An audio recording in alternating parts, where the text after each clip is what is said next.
ग्रामीण मीडिया में आपका स्वागत है। जाग मतदाता, अब तेरी बारी आई, किसकी कीमत पे किसका विकास। यह जो आपको हम जानकारी दे रहे हैं, स्थानीय निकाय नगर पालिका का चुनाव जो आपके शुद्ध रूप से जीवन से जुड़ा चुनाव है। जो आप ये दस्तावेज देख रहे हैं, ये दस्तावेज हमने सूचना के अधिकार में लिए हैं। ये मुल्ताई नगर पालिका के 2 बार और 2 साल यानी 12 साल का पूरा हिसाब और किताब है। सब में पहले हम आपको यह बता दें कि सूचना का अधिकार का जो एक कागज है वो 2 रुपए का आता है, और ये भी बता दें कि इसमें पूरा चेक पंजी है, प्रेसिडेंट इन काउंसिल है, परिषद के प्रस्ताव है। अब इसका वजन देखिए, 8 किलो 400 ग्राम ये टोटल दस्तावेज है। हमारे जो जनप्रतिनिधि हैं उनको इनको समझना होगा, और इनको समझने के बाद में आपको ग्राम और नगर का विकास संभव होगा। क्योंकि पूर्व प्रधानमंत्री अटल बिहारी वाजपेयी जी ने स्पष्ट शब्दों में कहा था, हमारे मंत्रीगण अपनी लोकप्रियता के कारण चुनाव तो जीत जाते हैं, पर अगर उनको शासन चलाने का ज्ञान नहीं हो तो नौकरशाह सरकारी कर्मचारी के इशारों पर वो काम करने लगते हैं। और जनहित और लोकहित और नगर विकास में आपको हम बारी बारी से, सब में पहले हम नगर पालिका क्या होती है, नगर पालिका परिषद का गठन क्या हुआ, यहाँ की जनसंख्या क्या है, गवर्नमेंट की जो योजना है वो क्या है, और कुल मिलाकर जो अर्थ प्रबंध है, एक साल में कितना बजट बनता है, कितना पैसा आता है और कितना जाता है, इसका सविस्तार जानकारी देंगे। यह जो आप कागज देख रहे हैं यहां से लेके यहां तक, इसमें एक एक चेक का हिसाब है। हम आपको आगे सविस्तार जानकारी देंगे। जैसा कि हमने आपको बताया था कि सूचना के अधिकार में हमने यह दस्तावेज निकाले थे। यह जो आप बुकलेट देख रहे हैं, ये वर्ष 2015-16 का प्रथम वर्ष था। इस बुकलेट में हमने सूचना के अधिकार में यह जानकारी निकाली। इसमें परिषद में जितने भी चेक जारी हुए हैं 2015 से, ये 1 वर्ष, 2, 3, 4, 5 और एक 6, क्योंकि आचार संहिता लेट लगी है तो कुछ समय काल इसमें बढ़ा है। वहीं अगर हम देखें तो ये महत्वपूर्ण दस्तावेज है। इसमें 2 बुक है, एक तो प्रेसिडेंट इन काउंसिल है और एक बुक है परिषद की प्रस्ताव पंजी। इनका हमने पूरा अध्ययन किया। अगर आप लोग, क्योंकि समाचार लंबा हो जाएगा, तो अगर आप इनका अध्ययन करें तो इस परिषद ने विगत 10 वर्षों में कितने प्रस्ताव पारित किए, किन प्रस्ताव पे काम हुए, किन पे नहीं हुए, यह संपूर्ण दस्तावेज आपको इनमें पढ़ने को मिल जाता है। इसको अगर आप बारीकी से पढ़ें तो आपको नगर में पुल पुलिया निर्माण से लेकर हर एक्टिविटी जो परिषद में होती है उसकी संपूर्ण ये दस्तावेज होता है। प्रेसिडेंट इन काउंसिल में अलग दस्तावेज मिलेंगे आपको और परिषद में, पर बाद में प्रेसिडेंट इन काउंसिल में जो प्रस्ताव पारित किए जाते हैं उसको परिषद में भी लाना अनिवार्य होता है। इन दोनों का अध्ययन करें तो आपको एक एक गतिविधियों का अवलोकन आप कर सकते हैं। यह जो बुक है इसमें मुल्ताई में प्रधानमंत्री आवास कितने बने हैं, 800 कुछ बने हैं, उनके नाम हैं, उनकी पूरी जानकारी है, कितनी राशि दी गई, कितना अनुदान आया, यह आपको जानकारी मिलती है। अगर हम इन दस्तावेजों को देखें तो ये मुल्ताई का सबसे महत्वपूर्ण दस्तावेज इसलिए है कि जल आवर्धन योजना जो 1998 में बनना चालू हुई थी, शुरू में इसका मात्र 5 करोड़ था, जो बढ़ते बढ़ते 20.62 करोड़ लगभग 21 करोड़ पे पहुंच गई है, और 22 साल बाद भी अभी यह योजना अपूर्ण है। इसमें इसके पूरे डाटा है, कितने किलोमीटर है, क्या है, इसमें आपको पूरा विस्तृत जानकारी मिलेगी। अब हम और बात करें तो यह अवैध कॉलोनियों की जानकारी है। मुल्ताई नगर में 100 कुछ अवैध कॉलोनियां हैं, जिसका परिणाम आम जनता भुगतती है। अवैध कॉलोनियों में जो निर्माण कार्य कर दिए जाते हैं उसकी कोई नपाई नहीं है, कोई हिसाब नहीं है, कोई किताब नहीं है। मध्य प्रदेश मुख्यमंत्री अधोसंरचना का काफ़ी पैसा इसमें लगा दिया है। अभी हमने अध्ययन किया तो मुल्ताई में जहाँ पे मध्य प्रदेश शासन और जिला कलेक्टर जिनको अवैध कॉलोनियां बोलता है, वहां पर डाइवर्शन भी हो गए। उनका नामांतरण तो होना चाहिए था, नामांतरण रजिस्ट्री के आधार पर हो जाता है। भूखंड कटे हुए हैं, चतुर्सीमा के आधार पर डाइवर्शन हो गए हैं, और डाइवर्शन के बाद में उस कॉलोनी में कोई डेवलपमेंट ना होने के बाद में भी बड़ी संख्या में प्रधानमंत्री आवास उनको दे दिए गए हैं।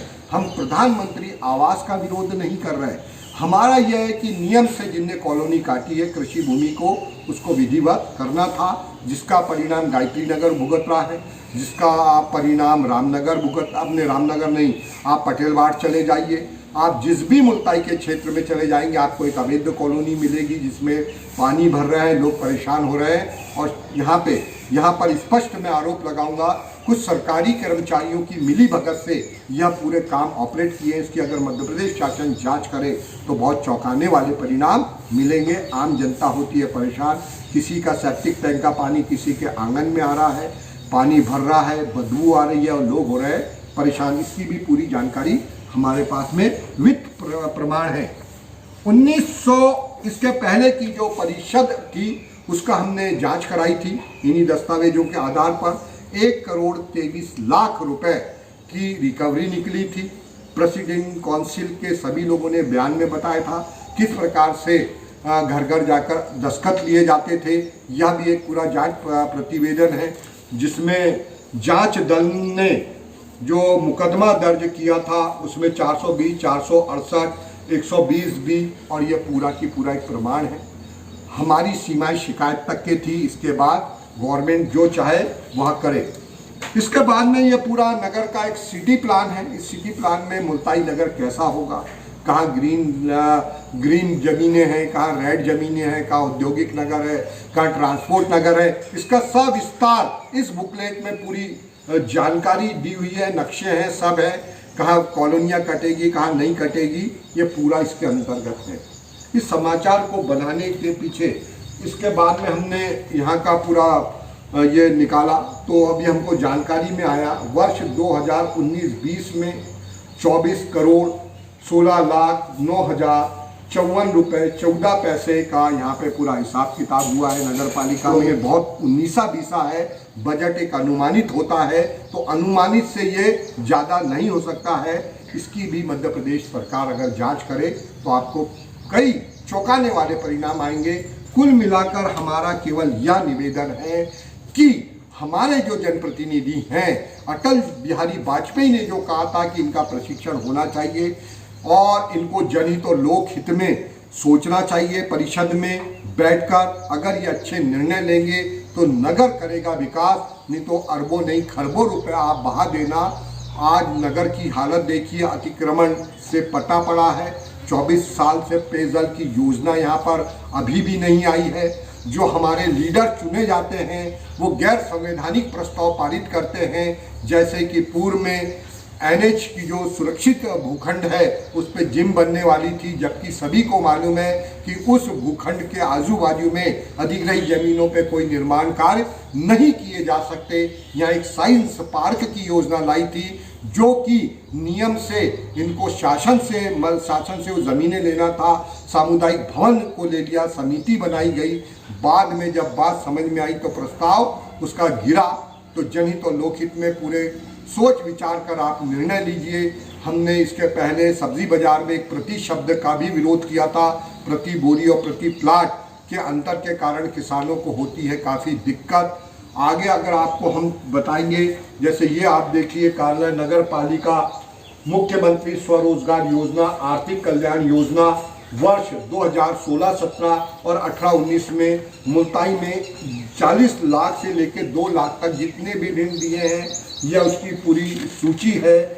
इसमें जो अंतिम फिगर है 1 से लेकर 101, यानी इस समय काल में 101 लोगों को इन योजनाओं में ऋण दिए हैं। वह ऋण भी आप समझ लीजिए वो किस किराने की दुकान के लिए दिए जाते हैं, जर्मन की दुकान, सब्जी की दुकान, नारियल की दुकान, फैब्रिकेशन की दुकान, किराने की दुकान। अलग अलग लोगों को गरीबी रेखा में या जो भी पात्र होते हैं उनको ऋण देते हैं बैंक के माध्यम से, और इसमें अनुदान भी आता है। हर जानकारी आपको उपलब्ध है, आपको अपना होमवर्क करके जाना पड़ेगा। जय हिंद, जय भारत। मुल्ताई 15 वार्डों में विभाजित है। कुल यहाँ के जो मतदाता हैं वह है 25,828, जिसमें पुरुष मतदाता है 13,010 और महिला मतदाता है 12,810, अन्य 8, तो कुल हो गए 25,828 मतदाता। यहाँ पर जो अगर जेंडर की हम बात करें तो जेंडर लगभग समानता है। मुल्ताई में आपको जानकर आश्चर्य होगा कि मुल्ताई के जो 7 वार्ड हैं वहाँ पर महिलाओं का प्रतिशत, मतदाताओं में महिलाओं का प्रतिशत अधिक है। 8 जो हैं वार्ड उसमें योग हमने देखा तो 200 पुरुष मतदाता अधिक हैं।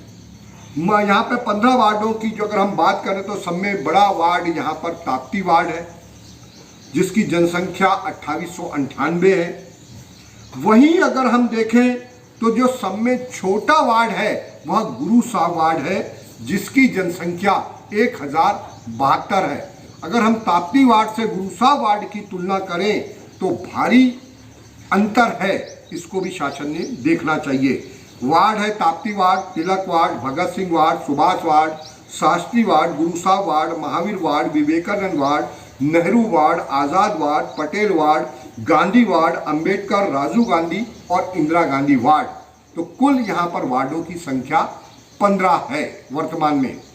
यहाँ पर जो महिला आरक्षण का जो हम देखें तो 15 की कुल संख्या है तो 50-50% आधा महिलाओं को आरक्षण मिलता है, आधा पुरुषों को। तो जब 50% की बात आती है असमान, तो 15 का जो संख्या है इसमें 8 और 7 यानी 8 महिलाएं चुनाव लड़ेगी और 7 पुरुष।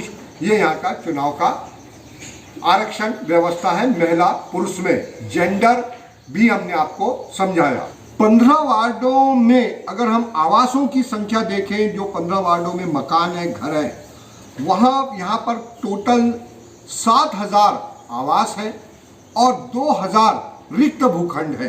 कुल मिलाकर 9,000 है, जिसमें से 7,000 आवास है। नल कनेक्शनों की अगर दृष्टि से देखें तो यहाँ 6,341 नल है। 15 वार्डों में विद्युत पोल की अगर हम देखें तो 2,000 विद्युत के पोल हैं। बजट की अगर हम बात करें तो यहाँ का मासिक बजट लगभग 1,66,00,000 का है।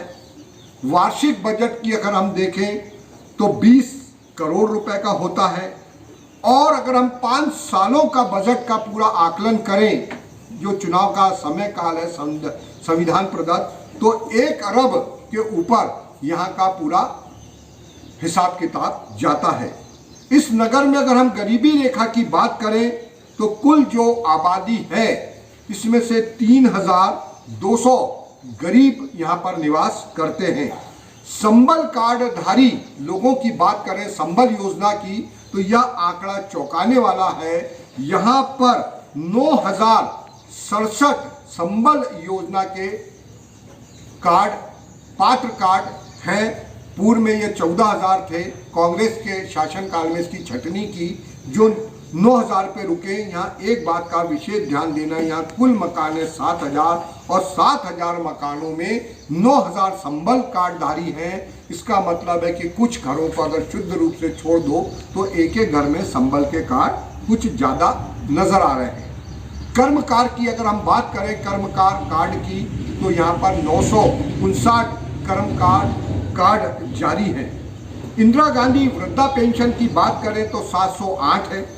विधवा पेंशन की बात करें तो 530 है। निःशक्त जन 80 है। सामाजिक सुरक्षा पेंशन जो प्राप्त होती है वो 525 है। मंद बुद्धि यहाँ 45 है। कन्या अभिभावक योजना के अंतर्गत 2 लोगों को यहाँ पे पात्रता है। कुल मिलाकर 1890 लोग इस योजना में शामिल हैं, जिनको मध्य प्रदेश शासन द्वारा 600 रुपये प्रति माह दिया जाता है। सामुदायिक कन्या विवाह की इस वित्तीय वर्ष की बात करें तो मात्र 10 लोगों का पंजीयन हुआ है। चुनाव के कारण वह भी टल चुका है। जो पूर्व के इलेक्शन हुए थे उसमें यहाँ पर 15 डायरेक्ट अध्यक्ष का चुनाव था। हेमंत शर्मा को पब्लिक ने सीधे चुना था। भारतीय जनता पार्टी के जो पार्षद थे वो 8 थे। कांग्रेस के 5 थे और निर्दलीय 2 लोग जीते थे। यह पुराना इतिहास है। हम क्योंकि मध्य प्रदेश स्तर की बात कर रहे हैं, जो हमारे चुने हुए जनप्रतिनिधि होते हैं उनको यह भी ज्ञात होना चाहिए, आगे आए, लाभ उठाएं। यह मध्य प्रदेश सरकार की समस्त जन कल्याणकारी योजनाओं की एक बुक है, जिससे आपको यह पता लगेगा कि नगरीय स्तर पर कौन कौन सी योजनाएं संचालित हो रही है। हम अपने पात्र, यहाँ पर एक विशेष चीज़ का ध्यान दीजिएगा, पात्र जो लोग हैं वही योजनाओं का लाभ लें। अब इस किताब का अगर आप अध्ययन करेंगे तो पाएंगे क्या, पार्षदों के प्रमुख अधिकार दिए हैं, पूरा इसका सिलेबस है। अधिकार के बाद में बजट दिया है, नगर पालिका में करारोपण दिया है, संपत्ति का दिया है, उनके कर्तव्य दिया है, अपीलें दी हैं, महापौर, अध्यक्ष, उपाध्यक्ष एवं पार्षदों के प्रमुख दायित्व क्या क्या है, जन कल्याणकारी योजनाएं कैसे संचालित होती हैं, कैसे वह चलती हैं, शासन के विभिन्न विभागों में आपकी भूमिका क्या होगी, कैसे उसको आप क्रियान्वित करेंगे। तो यह पूरी एक बुक है। यह अगर बुक आप खरीद लें या इसको अपने पास रखें तो आपको बहुत सुविधा होगी। जैसा कि सर्वविदित है, प्रति 5 वर्ष बाद चुनाव होंगे। चुनाव क्योंकि राज्य का मामला है तो राज्य तय करता है कि डायरेक्ट चुनाव होंगे, इनडायरेक्ट होंगे, पार्षद अध्यक्ष चुनेंगे कि डायरेक्ट अध्यक्ष बनेंगे। पर अधिकार और कर्तव्य जो समय महत्वपूर्ण है, नगरीय निकायों में पार्षदों के अधिकार, कर्तव्य एवं शासन द्वारा प्रत्यायोजित शक्तियां यह पूरी इस बुक में दी हैं। हमारे जो माननीय पार्षद हैं या उनके जो तकनीकी सलाहकार होते हैं, जो अशिक्षित हैं वो अपने तकनीकी सलाहकार भी रख सकते हैं। इन बुक्स का अगर अध्ययन करें तो हमारा नगर विकास करेगा, आपको कोई भ्रमित नहीं कर सकता। इसलिए यह दस्तावेज आपके लिए अति आवश्यक है। इसी अवसर पर आम जनता को, आम नगरवासी को यह भी जानना बहुत जरूरी है, ये आप जो पूरा अरबों और खरबों का हम हिसाब बता रहे हैं और बातें कर रहे हैं, या आपको यह भी समझना पड़ेगा, शासन के पास जितना भी पैसा है वह आम जनता के गाढ़े खून पसीने की कमाई का टैक्स का पैसा है। कैसे बनती है सरकारों के पास में राजकोष जो जमा होता है वो आम जनता देती है। जब उनका रिटर्न गिफ्ट आता है तो आपने सुना होगा कुछ पार्टियां और कुछ नेता अपने भाषणों में इस प्रकार से दबाव बनाकर बोलते हैं कि जैसे वह अपनी निजी संपत्ति में से चीजें दान कर कर आपको दे रहे हैं। इस बात को बहुत ध्यान से आप सुनो। नगर पालिका मुल्ताई में आप संपत्ति कर देते हैं, समेकित कर देते हैं, नगरीय विकास का कर देते हैं, शिक्षा उपकर देते हैं, गैर राजस्व कर देते हैं, भूमि का देते हैं, जल का देते हैं, और ये तो आपने लोकलाइज्ड दे दिए। आप नजुल का टैक्स देते हैं इस नगर में। आप देखेंगे तो यात्री टैक्स जो भी मुल्ताई से बाहर से आता है वो यात्री की मुंडी मुल्ताई में आती है तो उसको सरकार मुंडी टैक्स कहती है। मूलभूत सुविधाओं का आप टैक्स देते हैं। आप 1 लीटर पेट्रोल भराते हैं, मान लो 110 रुपए का, तो उसमें से 40 रुपए आप तत्काल टैक्स दे देते हैं अप्रत्यक्ष प्रणाली से। हम आयकर तो लोग समझते हैं। तो आपको यहाँ पर यह भी जानना जरूरी है कि जो भी हो रहा है इस देश में, इस नगर में, इस ग्राम में, वह आपकी सहभागिता का है। और हमारे लोगों को यह ना मालूम होने के कारण अगर आपको बैंक से ऋण भी मिल रहा है तो वो ऋण आप उसमें पात्र हैं इसलिए मिल रहा है, तो कोई किसी पे एहसान नहीं कर रहा है। और हमारे लीडर्स को जनहित में, लोकहित में यह चीज़ें समझना चाहिए। और दूसरी चीज, चुनाव के बाद में लोग व्यक्तिगत द्वेष रखते हैं, किसका नल बनेगा, किसका कटेगा, किसका जुड़ेगा, किसको भवन अनुमति मिलेगी नहीं मिलेगी, छोटी छोटी चीज़ों पे लोगों को टॉर्चर भी किया जाता है। इस पे भी निर्वाचन ने और शासन ने ध्यान देना चाहिए।